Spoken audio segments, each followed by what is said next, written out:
দর্শক, ঈদ যাত্রার আরো খবরাখবর জানাতে নরসিংদীর মাধবদী থেকে আমাদের সাথে যুক্ত হচ্ছেন সহকর্মী ইজাজ শৌমিক এবং ঢাকা টাঙ্গাইল মহাসড়কের চন্দ্রা থেকে যুক্ত হচ্ছেন সহকর্মী শফি মাহমুদ সাগর। চলে যাচ্ছে তাদের কাছে, শুরুতেই চলে যাব ইজাজ শৌমিকের কাছে।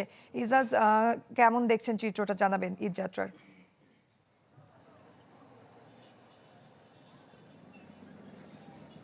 মহাসড়কে ঢাকা সিলেট মহাসড়কে যেভাবে যানজটের যে মানে বিগত কয়েক বছর ধরে যে খুব হতাশাজনক পরিস্থিতি দেখা যায়, এবার একদম শুরুর দিকে ঢাকা থেকে বের হতেই যানজটে পড়তে হয়েছে। তবে ঢাকা সিলেট মহাসড়কের দাঁড়াবো পার হওয়ার পরে খুব বেশি যানজট নেই। আমি এখন যে জায়গাটিতে রয়েছি এটি মূলত মাধবদী এবং পাঁচদোনা দুইটি স্পট রয়েছে নরসিংদীর ঢাকা সিলেট মহাসড়কে। তার মধ্যে পাঁচদোনাতে রয়েছে এবং পাঁচদোনা মোড়ে সবচেয়ে বেশি যানজটের সম্মুখীন হতে হয়। কিন্তু এই মুহূর্তে আমরা দেখতে পাচ্ছি যে পুলিশ বা হাইওয়ে পুলিশ এখানে বেশ অ্যাক্টিভ রয়েছে, যার কারণে এই মোড়টাতে কোনো গাড়ি একদম স্থির হয়ে যানজটে পড়ে আছে এরকম চিত্র দেখা যাচ্ছে না। গাড়িগুলো পসিবল রয়েছে, অর্থাৎ ধীর গতি হলেও গাড়িগুলো চলে যাচ্ছে। তবে এই মোড়টাতে সবচেয়ে বড় যে সমস্যা সেটি হচ্ছে এখানকার অটোরিকশা, সিএনজি এবং একই সঙ্গে বাজার, রাস্তার উপরে যে বাজারগুলো রয়েছে, যার কারণে এই মোড়টাকে আসলে নিয়ন্ত্রণ করা যথেষ্ট কষ্টসাধ্য ব্যাপার। এবং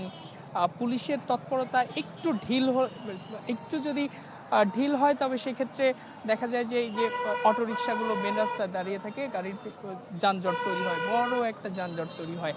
তো সার্বক্ষণিকভাবে পুরো এই পাঁচদোনা মোড় অর্থাৎ ঢাকা সিলেট মহাসড়কের এই পাঁচদোনা মোড় পুলিশের নিয়ন্ত্রণে রাখা খুবই টাফ। যতক্ষণ না এই অটোরিকশা, সিএনজি মহাসড়কে যেভাবে হাইকোর্ট নিষিদ্ধ করেছিল, এই মহাসড়কে আসলে এই অটোরিকশা, সিএনজিগুলো যদি উঠতে দেয়া না হয় তবে সেক্ষেত্রে যানজট ফ্রি থাকতে পারে এই মহাসড়ক। এটি ছাড়াও ঢাকা সিলেট মহাসড়কের যে 209 কিলোমিটার মহাসড়ক, সেখানে 43টি স্পট রয়েছে যেখানে যানজট প্রবণ, এবং সেই জায়গাগুলোতে পুলিশ যথেষ্ট তৎপরতা দেখাচ্ছে এখন পর্যন্ত। শৌমিক, ধন্যবাদ আপনাকে। যুক্ত হচ্ছেন শফি মাহমুদ সাগর, আমরা মাধবদীর কথা জানছিলাম। নরসিংদীর গাড়িগুলো পাস হয়ে যাচ্ছে, সেখানে কোনো যানজট নেই। চন্দ্রাতে কি চিত্র দেখতে পাচ্ছেন?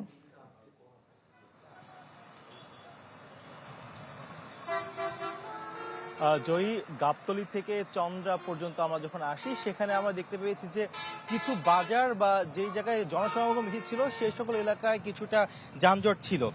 এরপরে চন্দ্রাতে এসে আমরা দেখতে পাই যে এখানে যানজটের পরিমাণটা অনেকটাই বেশি।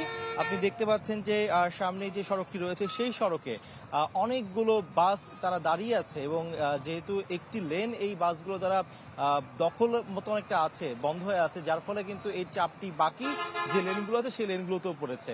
তো এই বাসগুলো মূলত এখন কিন্তু চলছে না, এই বাসগুলো দাঁড়িয়ে আছে যাত্রীর কারণে। যাত্রীরা উঠবে, বাসগুলো ভরবে এবং তারপরে সে বাসগুলো রওনা দিবে। কিন্তু ঢাকা থেকে আসলে উত্তরবঙ্গে যাওয়ার পথে এই চন্দ্রার এই মহাসড়কটি পাড়ি দেওয়ার দরকার হয়। ফলে এইখানে যখন আসলে এরকম দুটি লেনের একটি লেন বন্ধ থাকে বাসগুলোর কারণে, তখন কিন্তু বাকি লেনটিতে যে চাপটি পড়ে তার ফলে কিন্তু এখানে দীর্ঘ একটি যানজট তৈরি হয়, এবং সেটি দেখতে পেয়েছি প্রায় এখানকার 3 থেকে 4 কিলোমিটার রাস্তা, যেই রাস্তাটি আসলে অন্যান্য সময়ে খুব সহজেই পাড়ি দেওয়া যায়, যেটি আসলে সর্বোচ্চ 10 মিনিট সময় লাগার কথা, সেই রাস্তাটি পাড়ি দেওয়ার জন্য এখন আসলে সময় ক্ষেপণ করতে হচ্ছে প্রায় 1 থেকে 1.5 ঘন্টা। এবং এই বাসগুলিকে ট্রাফিক পুলিশরা বারংবার তাড়া দিলেও যেহেতু তারা যাত্রী ছাড়া আসলে ছাড়বে না, ফলে খুব একটা আসলে তারা কথা কানে দিচ্ছে না। এবং পিছনে যে বাসগুলো আছে, যারা কিনা এই বাসগুলো পিছনে তারা আটকা পড়ে আছে, তারা কিন্তু এই বাসগুলোকে পাশ কাটিয়ে আসতে তাদেরও বেশ সময় লাগছে। ফলে এই চন্দ্রার এই এলাকাটি এবং এই চন্দ্রা থেকে যমুনা সেতু অভিমুখে রাস্তাটিতে প্রায় 4 থেকে 5 কিলোমিটার দীর্ঘ একটি যানজট তৈরি হয়েছে, যেখানে গাড়ি খুবই ধীর গতিতে চলছে। জয়ী। সাগর, ধন্যবাদ আপনাকে। দর্শক, নরসিংদী এবং চন্দ্রা থেকে জানছিলাম সড়ক পথে ঈদ যাত্রার খবরাখবর। দর্শক, ঈদ যাত্রার আরও খবর আমরা আপনাদেরকে জানাবো। ট্রেন এবং নৌপথের ঈদ যাত্রার খবরাখবর জানাবো। বিস্তারিত জানাতে যুক্ত হচ্ছেন আদ্দিন সজীব এবং কাজী ফয়সাল। শুরুতেই আমরা চলে যাব কমলাপুর রেল স্টেশনে, সেখান থেকে যুক্ত হচ্ছেন আদ্দিন সজীব। সজীব, রেলপথে ঈদ যাত্রার কি খবর আছে? ভাড়া নিয়ে কোনো রকম অভিযোগ আছে কিনা যাত্রীদের জানাবেন।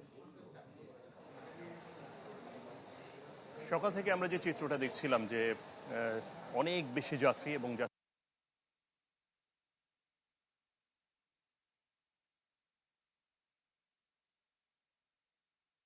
কমে এসেছে যখন 11টার পর থেকে কিছুটা আমরা দেখেছি যে যে ট্রেনগুলো যাচ্ছে প্রত্যেকটাই সিট তো অবশ্যই প্রত্যেকটা সিট ভরে গেছে এবং যে যাদের আসন ছিল তারা চলে এসছে, পাশাপাশি অন্য যারা স্ট্যান্ডিং টিকিট করছে তারাও দাঁড়িয়ে আছেন, সেই চিত্রও দেখা যাচ্ছে। কিন্তু ছাদের যে চিত্রটা, ছাদে করে যে মানুষের যাওয়ার যে চিত্রটা, সেটা এখন কিছুটা কমে আসছে।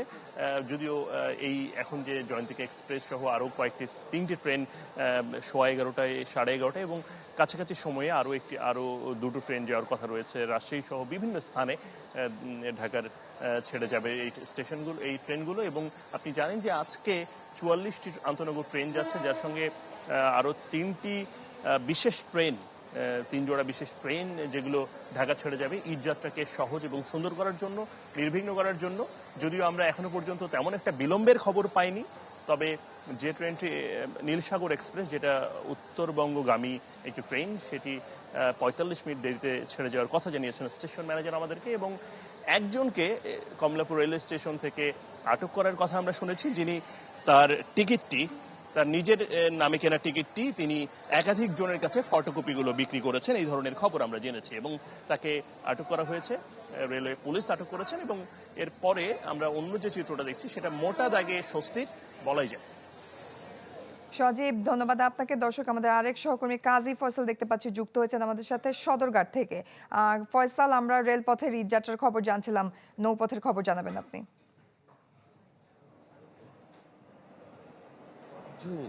নৌপথে আসলে এইভাবে কিন্তু এখন পর্যন্ত ভিড়ভাট্টা হয়নি। যাত্রীদের উচ্চপড়া যে ভিড় থাকার কথা সেটি এখনো শুরু হয়নি। আপনি দেখছেন যে আমার পেছনে যে লঞ্চগুলো রয়েছে এগুলো বরিশালগামী, এবং ওই পাশটিতে তার ঠিক উল্টো পাশে রয়েছে চাঁদপুর সহ ভোলা অন্যান্য এলাকার লঞ্চগুলো রয়েছে। আমরা বিআইডব্লিউটিএ থেকে যেটি তথ্য পেলাম যে আজ সকাল থেকে এখন পর্যন্ত মোট 23টি লঞ্চ ছেড়ে গিয়েছে, যেটি নিয়মিত চলাচল করে। অর্থাৎ বিশেষ যে লঞ্চ সেটি এখন পর্যন্ত চলাচল শুরু হয়নি। ঢাকা থেকে চাঁদপুর বা ভোলাগামী কয়েকটি লঞ্চ ছেড়ে গিয়েছে এবং বিআইডব্লিউটিএ থেকে কিন্তু নানান রকমের উদ্যোগ কিন্তু নেওয়া হয়েছে। আপনি জানেন এবার উচ্চ পড়া যে ভিড় বা যাত্রীদের ভোগান্তি কমাতে বসিলায় কিন্তু আলাদা একটি ঘাট করা হয়েছে, লঞ্চ টার্মিনাল করা হয়েছে। এছাড়া শিমুলিয়াতেও কিন্তু একটি আলাদা টার্মিনাল করা হয়েছে। এবং এখানে কিন্তু এই সদরঘাটে আপনি জানেন যে যাত্রীদের মালামাল বহনের জন্য কিন্তু স্বেচ্ছাসেবকের মাধ্যমে আলাদা ট্রলির ব্যবস্থা করেছে, যারা কিনা সদরঘাটের এক মূল ফটক থেকে যাত্রীদের মালামাল নিয়ে এসে এই লঞ্চে তুলে দিয়ে যাবে। কোনো পারিশ্রমিক তারা নেবে না, কোনো অর্থ তারা গ্রহণ করবে না। এই ধরনের অভিনব কিছু উদ্যোগ নেওয়ার কারণে কিন্তু আপনি দেখছেন যে একজন স্বেচ্ছাসেবক ওই আপনার দূর থেকে আমরা দেখাচ্ছি যাত্রীদের মালামাল বহন করে তারা নিয়ে যাচ্ছে, এবং কোনো ধরনের যে কুলিদের যে হয়রানি হওয়ার বিভিন্ন সময় আমরা দেখেছি, সেই হয়রানি বন্ধে কিন্তু তারা অভিনব উদ্যোগ নিয়েছে। এবং এখানে কিন্তু আজকে র্যাব, কোস্টগার্ড সহ বিভিন্ন বাহিনীর ঊর্ধ্বতনরা তারা পরিদর্শন করবেন এবং সংবাদ সম্মেলন করে তারা এই বিষয়ে বিস্তারিত আরও আমাদেরকে জানাবেন। জয়ী। ফয়সাল, ধন্যবাদ আপনাকে। দর্শক, রেলপথ এবং নৌপথে ঈদযাত্রার খবরাখবর জানাচ্ছিলাম আমরা। শুরুতেই আমরা চলে যাচ্ছি টাঙ্গাইলে, রয়েছেন মাসুদ রানা সেখানে। মাসুদ রানা, ঢাকা টাঙ্গাইল মহাসড়কের খবরাখবর আমরা জানতে চাচ্ছি আপনার কাছে।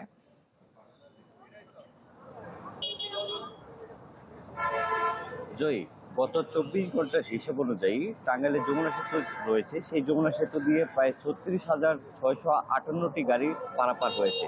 এ থেকে বোঝা যায় কিন্তু স্বাভাবিক দিনের চেয়ে এই ঈদের আগে ঘরমুখী মানুষের প্রচন্ড চাপ বেড়েছে, সেই সাথে চাপ বেড়েছে যানবাহনের। আমি এই মুহূর্তে রয়েছি টাঙ্গাইলের এলেঙ্গাতে, এই এলেঙ্গা বাস স্ট্যান্ড এলাকায়। এখানে দেখতে পাচ্ছেন যে এখানে যাত্রীবাহী বাসগুলো দাঁড়াচ্ছে এবং অনেক যাত্রী রয়েছে।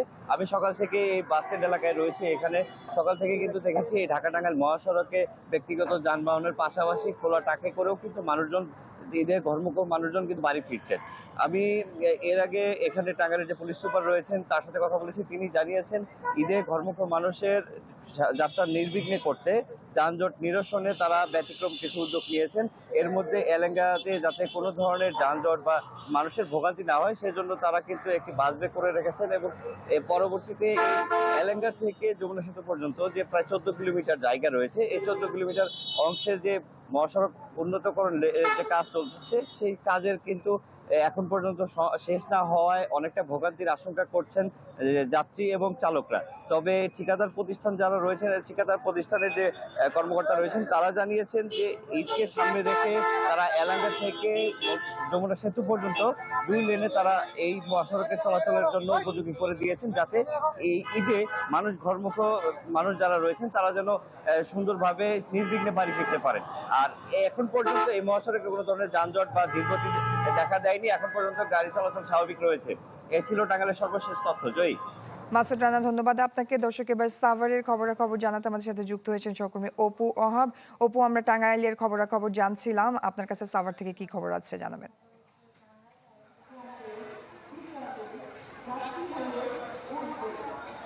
জয়ী, সকাল থেকেই কিন্তু মানুষ নারীর টানে বাড়ি ফিরছে এবং প্রচণ্ড রকমের যানবাহনের চাপ রয়েছে, যানবাহনের যাত্রীদেরও চাপ রয়েছে।